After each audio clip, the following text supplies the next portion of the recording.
Hi everyone, this is Ann Huffman. I have some sinus issues going on, so please excuse all of the sniffles.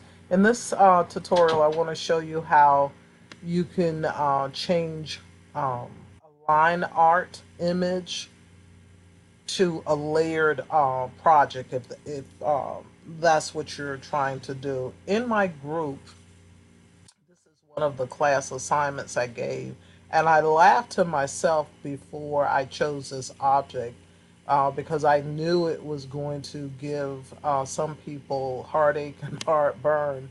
But I've been given some super easy assignments all year, and I thought this is a time to test to see who's been paying attention and to see who has the commitment to just hang in there and not give up. So I did pick it on purpose. I knew it was going to be a challenge, but I figured that by the time you mastered, I don't know if she's tangled now or still Rapunzel, but you would be able to stick your flag in the sand and scream, Eureka, I got it. And so many of you have. For the rest of you that are still struggling with it, hopefully this will clear up some of the issues. Now, keep in mind, every laptop screen resolution is different, so you may not have to use the same numbers on the Bezier tool or the paint, the fill tool. I love to call it paint bucket tool that I do. So go with what works for you on your screen. So let's go ahead and get started now. Just gonna move this title on out of the way and let's see if we can get started. The first thing that I want to say is that before I give assignments, I always have classes that I go into more detail with everyone to answer their questions. And these classes are always free, and they're online, and I usually have them on a Saturday or Sunday evening. So those who were able to take my class are some of the ones that are not struggling as much as you are because I let them in on a little tip. And so now that I see that you all are not going to give up on this project and you're going to sink your teeth in it, let me share this tip with the rest of you who were unable to take my class. The first thing that I did with this was to go ahead and make my changes to it, and then I saved it. I used my snipping tool to clip it, and then I traced the modified version of Rapunzel. I know that doesn't make sense to you now, but it will in just a few minutes. So let's get started. Let's go ahead and trace it.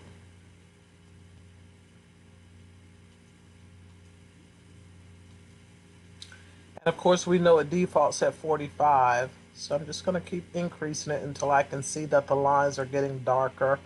But I don't want to lose too much detail. So let's see what 68 looks like. I lost some detail in there, but you all figure that part out. It has nothing to do with what this class that I'm about to show you is all about. So I'm going to go ahead and close this out. And I never get rid of my image until I'm satisfied with my trace. And so the first thing I do is I hold my control key down and I start zooming in, looking at where I'm going to have to make adjustments.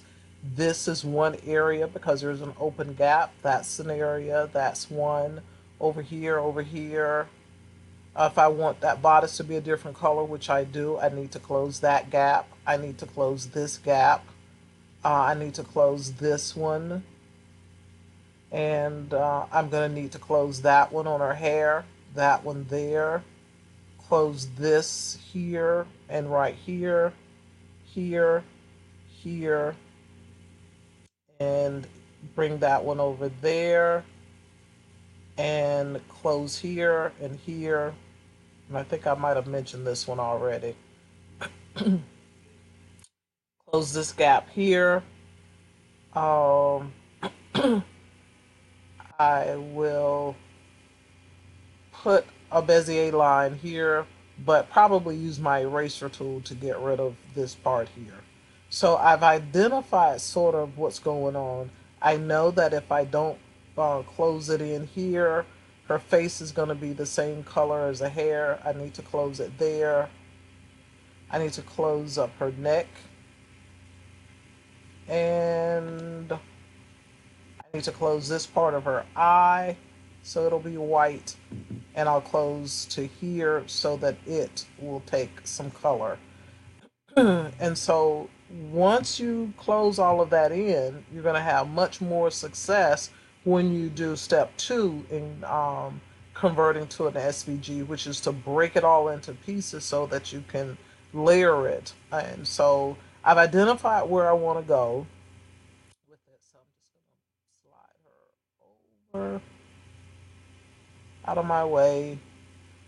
I'm going to get rid of this um, design area just because I need more room to work with. But I hope I remember to come back to it because the finished product needs to be in here in order to get a preview. So to get rid of it, I'm going to click on this little wrench tool here. And I'm going to deselect show page border.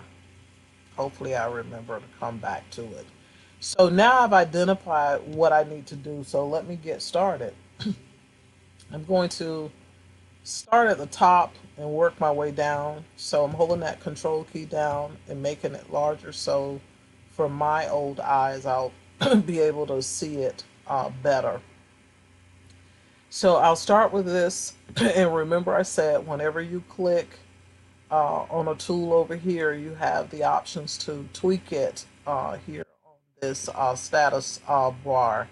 One important thing to keep in mind is in Inkscape, it doesn't give you the option where once you finish making a stroke, which is drawing a line the way you and I talk in craft world, we draw lines, but they call it making a stroke, is once you have closed it in and you want to fill it to make sure that you close the gap tightly, Inkscape is not going to remember that. So it's going to maintain the stroke properties and you'll end up with two colors up here.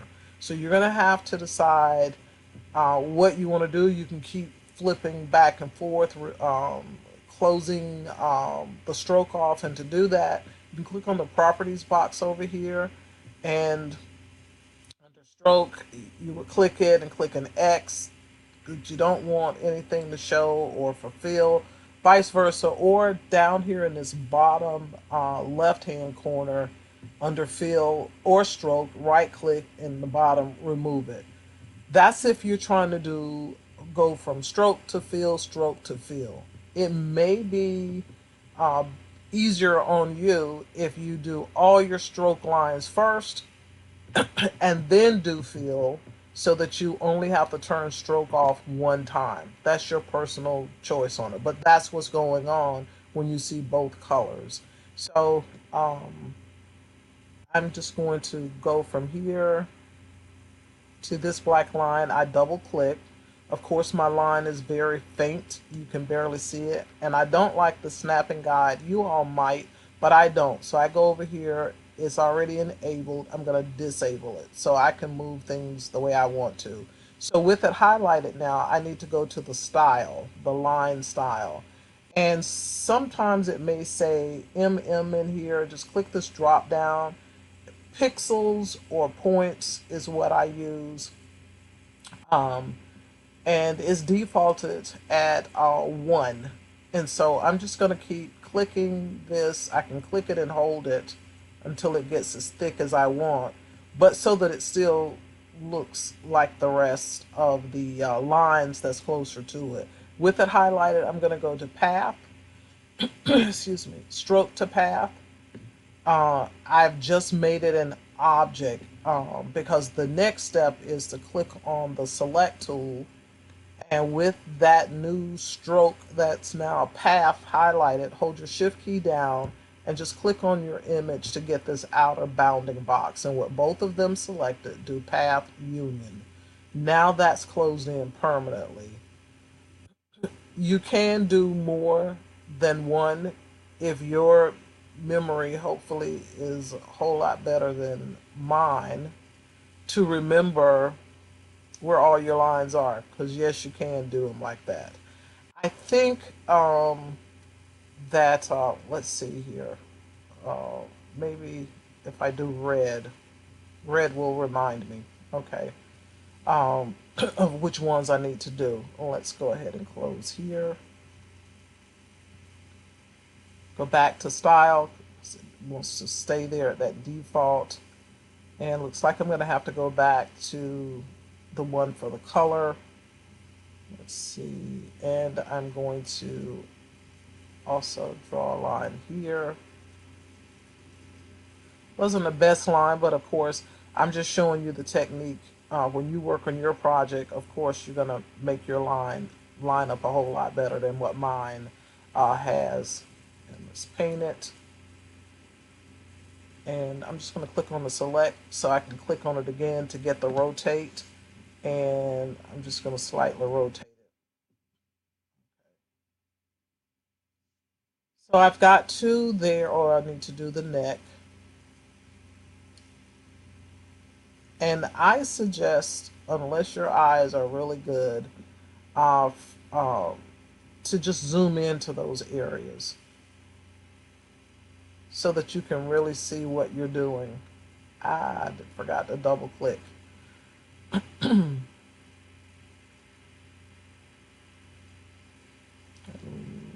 like it's dark enough. Red, and I forgot my red over here, but I can click and make it red.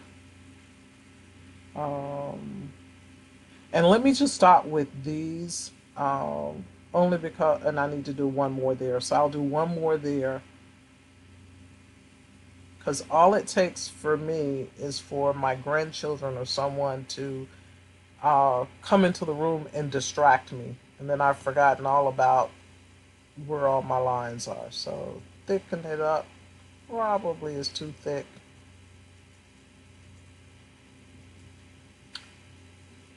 And let me click off of it. I just want to zoom in because I could have probably done both of just did one line.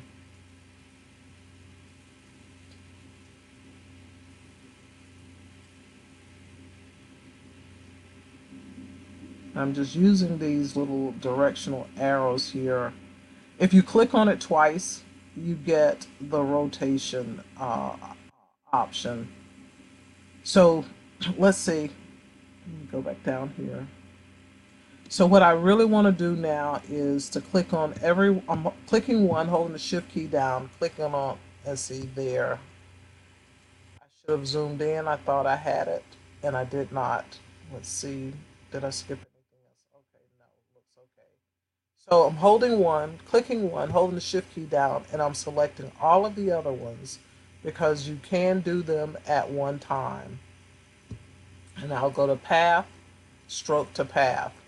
And with all of them highlighted, shift key that held down, I'm going to click on the something that was black in my original trace because I'm trying to get to this outer bounding box. And with it selected, along with these new strokes that I've made, I'll do union and it turns them black. So let me zoom back in. I mean, it's not the best, of course, uh, but I know that it's going to take the field. So um,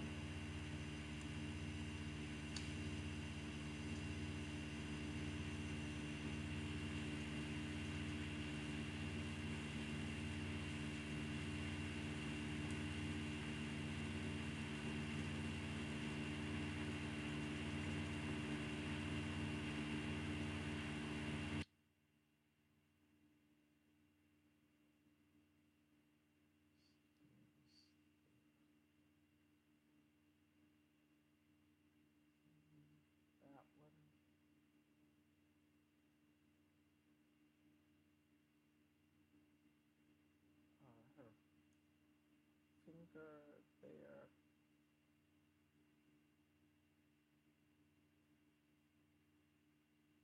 This is hair. Okay. To go there.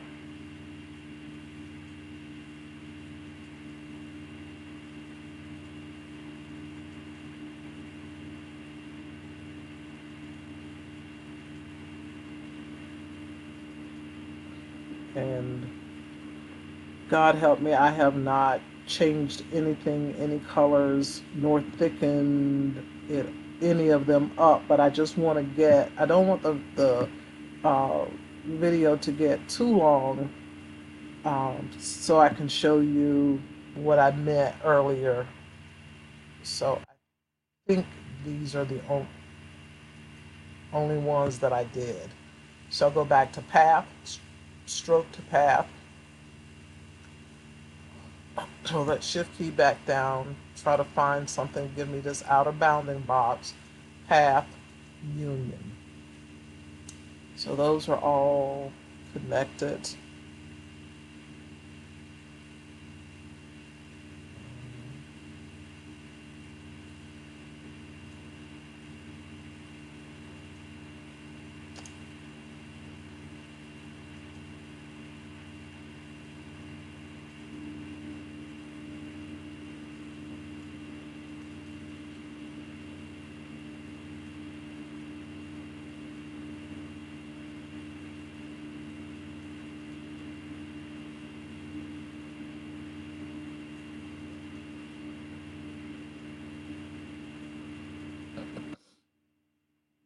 I hope that some of you have realized that by having this particular image to do, by the time you finish repeating this process the 20 or so times, this is one thing that you can truly say, I've conquered it and I'm no longer intimidated by this Bezier tool.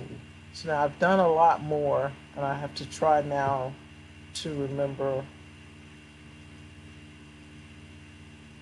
where I've placed these.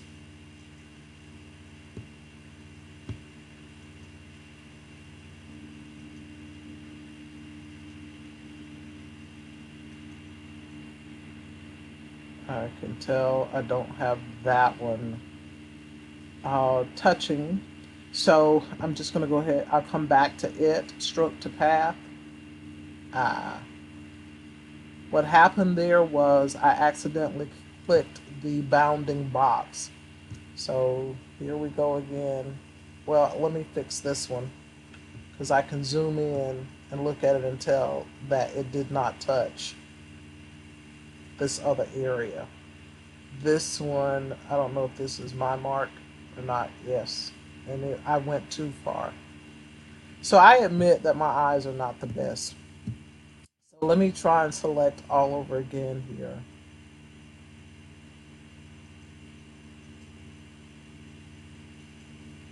That's where I went wrong. And you see the bounding box popped up. So I need to deselect it.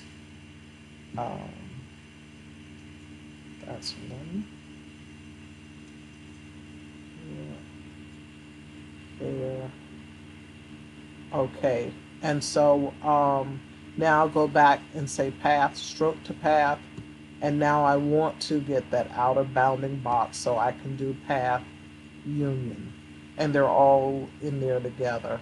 And I think at this point, I've got about 5 more minutes going with this. But let me just stop now and show you what I meant. Because you're going to continue on to fill all of these in.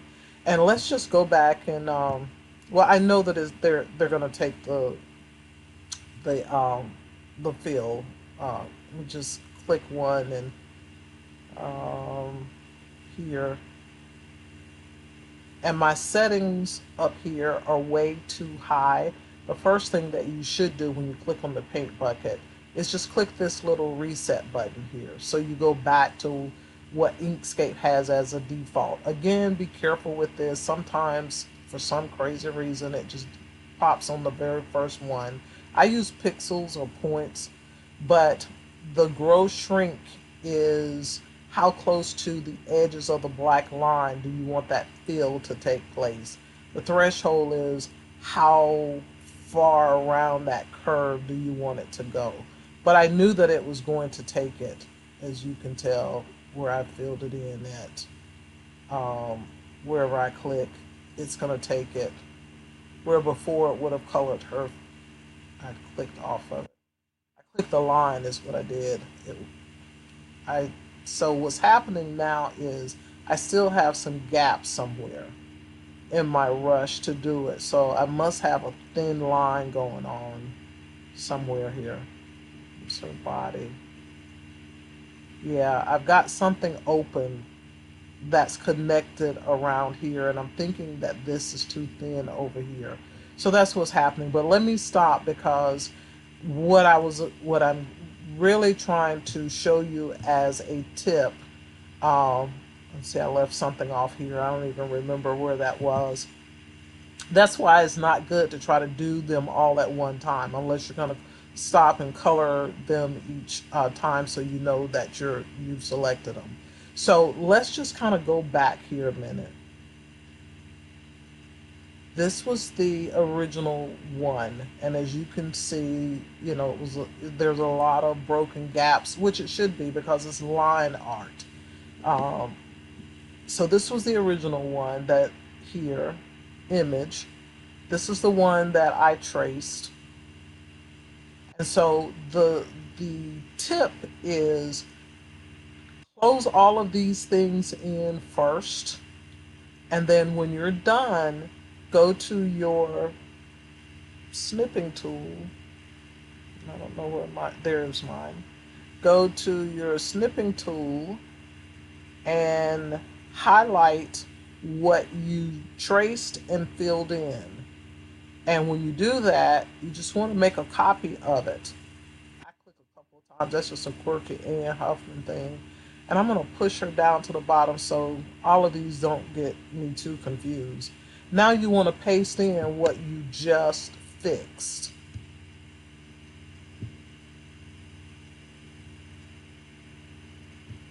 Okay? And these lines are closed in. You can see they're still kind of faint here. So I'm going to trace it now. And I'll just leave it at that 68. And so, wait, that's the one I wanted to trace. Okay. So that's what I was saying. Get so confused. Down to the bottom it says path, so that's the one I just traced. When I click here, it should say image. So I'm just going to delete the image. That's the one that I did the copy and paste on. And so now when you go to step 2 and you say break apart, well, more of it broke apart. I can tell you that I didn't make those lines thick like I should have, but if I would have, the once you're done, everything is going to turn black and you're not going to need to use the fill tool. You will then be able to click on your piece and come down here to the color palette and color things in. So there's a little preparation that needs to be done first. And this is just a tip to you. Again, if my lines had been better, I would have had much better results. And I didn't get over here to the bottom to finish them. So just make sure that you thicken up your lines and not get in a rush like I just did with this, because now I would have to do it all over again. So that is the tip that everyone that attended my class um, learned. That's what I shared with them. So just a very quick recap before I run out of time here is once you import or paste this into Inkscape and trace it, take the trace that you have. This was the original. Got a couple of them here. Take the one that you would have just traced, zoom in, and start making your Bezier lines. You can do several at a time. And just remember to thicken those lines up so that when you trace this again after you have closed in these lines, the software is going to see that there's a darker, thicker line there. I did not do that for the ones in the end, trying to hurry up and get through this tutorial. But if you do a better job than I did with it, you'll have everything will turn black. I promise you that it will. So um, hopefully this will help. Finish double clicking. Hopefully this will help you all um, and save you some frustration with it. But that's exactly what you do. When it comes to verifying if something is going to take the fill and you use this fill bucket, as soon as you click on it, look up here, and I would probably hit the reset button to get it back to default and then try to fill something in. Now, this is a common question that I was asking the group. Why do I have red and why do I have the gold? Because it's showing a fill and a stroke. Because the last thing that I did was a stroke, and I did not come back to it and say I don't want the stroke anymore. So you can click it up here. Well, I've gotten rid of it. Or you can come down to the bottom left and right click on stroke and say remove stroke. Now all I'm getting is fill. That's all that's taking place is fill. That I don't know if it will fill because the line is very thin right there. And so with the fill is a whole different tutorial in itself, but you have to be very careful not to get this little white that's in here. If you're using HTV, I wouldn't worry about it as much because it's going to some of this black is going to might shrink on you in the end, and you end up with a perfect layer. But if it drives you crazy when you click on it, and this one is acting good, again, grow shrink means how close to the edges. So if you think of grow shrink as width, and if you think of threshold as length, how far down do I want something to go?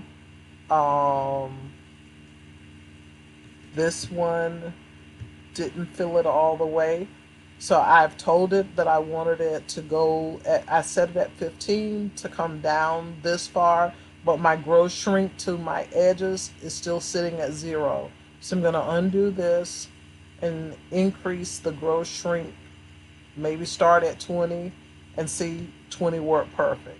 So you have to play with these numbers until you get something that you are happy with. So I'm going to end this tutorial at this point before it gets too large to post in our group.